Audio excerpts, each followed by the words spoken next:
Hi everyone, welcome back to my channel. तो आज हम करने लगे हैं सेल बायो की डिफरेंट टाइप्स ऑफ ऑर्गेनेलीज, जिसमें हमने सबसे पहले पढ़ना है एंडोप्लाज्मिक रेटिकुलम। एंडोप्लाज्मिक रेटिकुलम जो है वो प्रेजेंट होता है यूकैरियोट्स में और एब्सेंट होगा यूकैरियोट में। एक सेल है स्पेशल जिसको हम बोलते हैं आरबीसीज, जो कि मैच्योर, जब वो बड़ा हो जाता है, मैच्योर टाइप है आरबीसी का, उसमें एंडोप्लाज्मिक रेटिकुलम जो है वो एब्सेंट रहेगा। और प्रोकैरियोटिक सेल्स में ये एब्सेंट होता है। रेटिकुलम का मतलब क्या होता है कि ये एक तरह का नेटवर्क है। स्ट्रक्चर, हम इसके स्ट्रक्चर के बारे में बात करने लगे हैं। तो यहाँ पर एक स्पेशल पॉइंट है जिसको हम रिमेंबर, मतलब कि याद रखेंगे कि जो मसल फाइबर्स का एंडोप्लाज्मिक रेटिकुलम होता है ना, उसको हम एक स्पेशल नेम देते हैं जिसको बोलते हैं हम सार्कोप्लाज्मिक रेटिकुलम। उसके बाद हम बोलते हैं एंडोप्लाज्मिक रेटिकुलम के तीन फीचर्स है जो हमें याद रखने हैं। ये पूरे के पूरे सेल का 30 to 60% ऑफ स्पेस एक्वायर करता है, लार्जेस्ट मेम्ब्रेन बनाता है और ये एक्सटेंसिव सिस्टम बनाता है इंटर कम्युनिकेटिंग सैक्स का। ठीक है, एंडोप्लाज्मिक रेटिकुलम 3 फॉर्म्स में देखा जाता है, मतलब इसकी 3 बेसिक शेप्स होती हैं। सिस्टर्ने जो कि है फ्लैटेंड, ट्यूबुलर जो कि ट्यूब्यूल्स जैसा होगा, वेसिकल्स मतलब कि एक वेसिकल ऐसा होगा ये।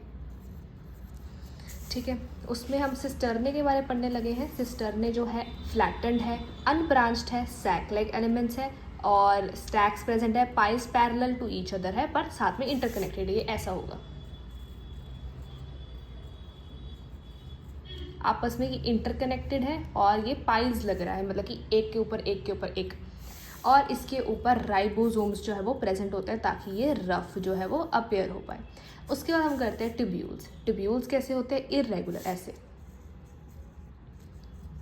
इसकी ब्रांचिंग होती है और नेटवर्क फॉर्म करते हैं ईच अदर, और ये राइबोसोम इस पे प्रेजेंट नहीं होते हैं। तो मतलब कि ये कैसा बनाएगा? SER, जो कि होगा स्मूथ एंडोप्लाज्मिक रेटिकुलम, जो कि एंडोप्लाज्मिक रेटिकुलम की एक टाइप होती है।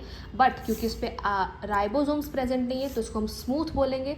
और लेकिन जो सिस्टर्ने है उसके ऊपर हमारे राइबोसोम्स प्रेजेंट थे तो उसको हम रफ एंडोप्लाज्मिक रेटिकुलम में डालेंगे। लास्ट फॉर्म आती है उसकी वेसिकल्स, जो कि होता है ओवल। वैक्यूल लाइक एलिमेंट्स अकर इन आइसोलेटेड साइटोप्लाज्मिक मैट्रिक्स। तो ये मैट्रिक्स में से आइसोलेटेड की तरह प्रेजेंट होते हैं, मतलब कि अकेले अकेले प्रेजेंट होते हैं। ये भी फ्री होते हैं राइबोसोम से, मतलब कि ट्यूब्यूल्स और वेसिकल्स दोनों मिलकर क्या बनाएंगे? SER, जो कि होता है हमारा स्मूथ एंडोप्लाज्मिक रेटिकुलम। अब उसके बाद आता है एंडोप्लाज्मिक मैट्रिक्स। ये अगर हमारा एंडोप्लाज्मिक रेटिकुलम है तो उसके अंदर का जो ये वाला पार्ट है, शेडेड पार्ट, ये वाला शेडेड पार्ट जो है इसको क्या बोलते हैं? Endoplasmic matrix.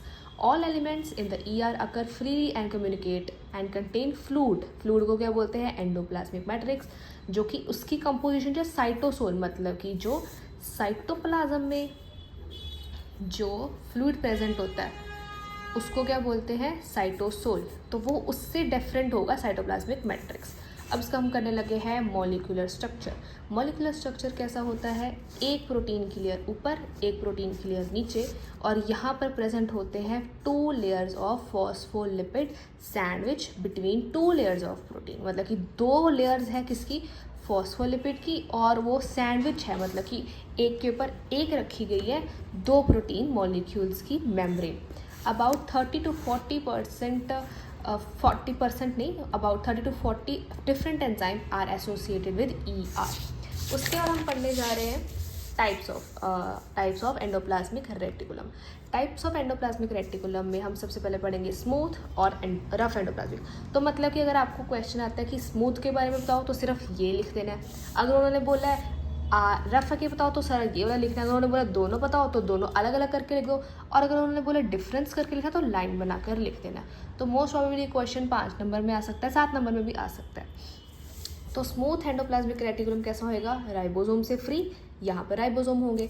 अब स्मूथ में क्या आएंगे? ट्यूब्यूल्स और वेसिकल्स, क्योंकि ट्यूब्यूल्स और वेसिकल्स के ऊपर राइबोसोम नहीं होते। यहाँ पर कौन आएगा? सिस्टर्ने। ये प्लाज्मा मेम्ब्रेन के नियर होगा। ये कहाँ पर होगा? साइटोप्लाज्म में। साइटोप्लाज्म में भी कहाँ? सबसे ज़्यादा न्यूक्लियस के पास, क्योंकि न्यूक्लियस में जो प्रोटीन मेकिंग फंक्शंस होते हैं वो हो रहे होते हैं, तो राइबोसोम्स की वहाँ पे ज़रूरत होती है। Contains continuous with the cell membrane, continuous with the outer membrane of the nuclear envelope। तो मतलब कि न्यूक्लियस की जो आउटर मेम्ब्रेन है उसके साथ कॉन्टिन्यूस, मतलब कि चिपकी होगी। opens into pores in cell membrane, open into perinuclear space. Perinuclear space क्या होती है? न्यूक्लियस के अंदर वाली स्पेस। इसका फंक्शन क्या है? Synthesis of fatty acids, steroids और फॉस्फोलिपिड। और ये किसके लिए सरफेस प्रोवाइड करता है? Protein synthesis. जहाँ पर राइबोसोम्स होते हैं वहाँ पर क्या हो गए? प्रोटीन्स। तो मतलब कि प्रोटीन बनता कहाँ पर है? हमारा रफ एंडोप्लाज्मिक रेटिकुलम पे। उसके बाद आता है हमारा गिव राइज टू गोल्गी। अच्छा, गोल्गी से एल याद रखना है, एल से बनेगा लाइजोसोम्स और एम इसमें आया उससे क्या बनेगा? माइक्रोबॉडी। तो ये हेल्प करता है कि ये किसको बनाएगा? गोल्जी को। एल से हमने याद रखना है, उससे के आगे क्या बनेगा? लाइजोसोम। और एम से याद रखना है कि माइक्रोबॉडीज आगे बनेंगे।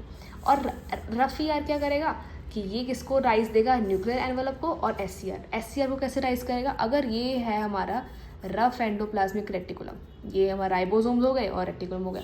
अगर हम ये राइबोसोम्स हटा दें और तो ये कैसा नेटवर्क रह जाएगा? ऐसा। तो इसको क्या बोलेंगे? स्मूथ एंडोप्लाज्मिक रेटिकुलम, क्योंकि इसमें से राइबोसोम्स हट गए। Arises from R by loss of ribosome. मतलब बना कैसे है? तो आर अगर गया तो राइबोसोम्स भी गए, राइबोसोम्स अगर गए तो क्या बन जाएगा? हमारा स्मूथ एंडोप्लाज्मिक रेटिकुलम। उसके बाद आता है ये कहाँ से निकलता है? Outer membrane of nuclear envelope. उसके बाद हमारे पास आता है कि ये कहाँ कहाँ पे प्रेजेंट है? एडिपोज टिश्यू में प्रेजेंट है, ग्लाइकोजन स्टोरिंग लिवर सेल्स में प्रेजेंट है, cells that synthesize and secrete steroids. अब स्टेरॉइड्स सिक्रीट करेंगे सेल्स, ये देखो सिंथेसिस। तो जो सेल्स बना रहे हैं स्टेरॉइड्स, फॉस्फोलिपिड और फैटी एसिड, वो ही सेल्स में ये स्मूथ एंडोप्लाज्मिक रेटिकुलम प्रेजेंट होगा।